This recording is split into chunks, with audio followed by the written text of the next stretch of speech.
I just wanted to talk about the beard for a minute because it's quite something.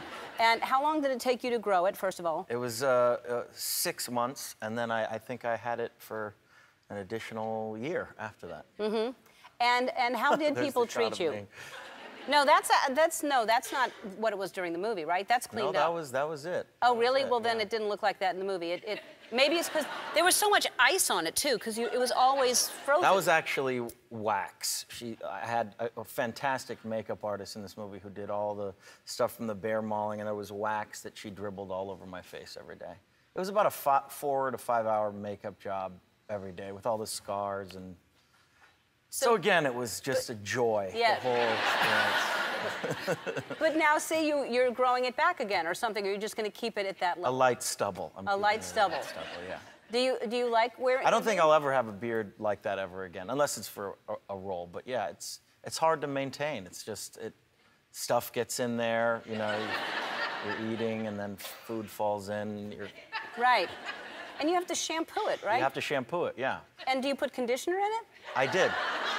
Because you want it to be soft. You do want it to be soft, otherwise it gets like a Brillo pad. And can you?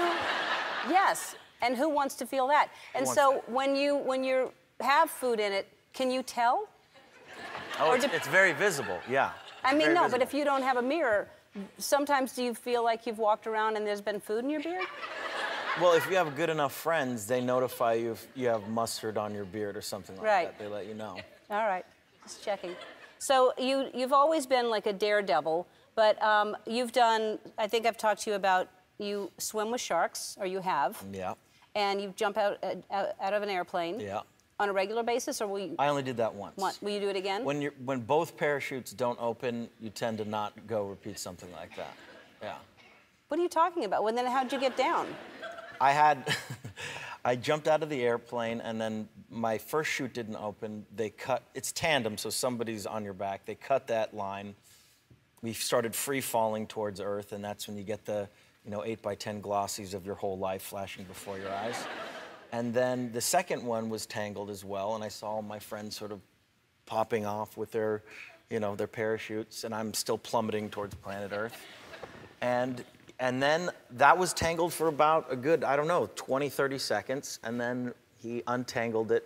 And then he told me, oh, you're probably going to break your legs now because we're going too fast. So it was one of the worst experiences of my life, and I'll never do it again. And did you break your legs? I did not break my legs. Wow, so he's whispering in your ear, or yelling in your ear. Screaming in your ear.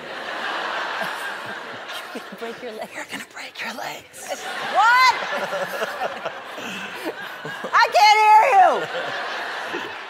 Wow, that's just horrible. So what's the scariest thing you've ever done? I was on a plane to Russia, and the engine exploded.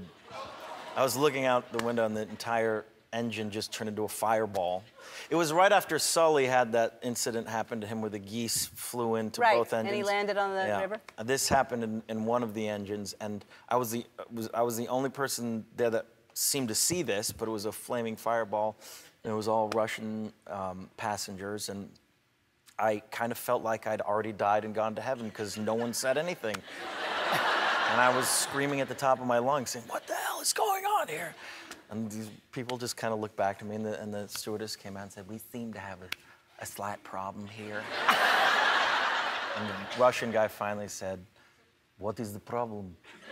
And I said, well, we lost one of our engines. And he goes, how many engines did we have? He goes, well, we had 2. Now we have 1.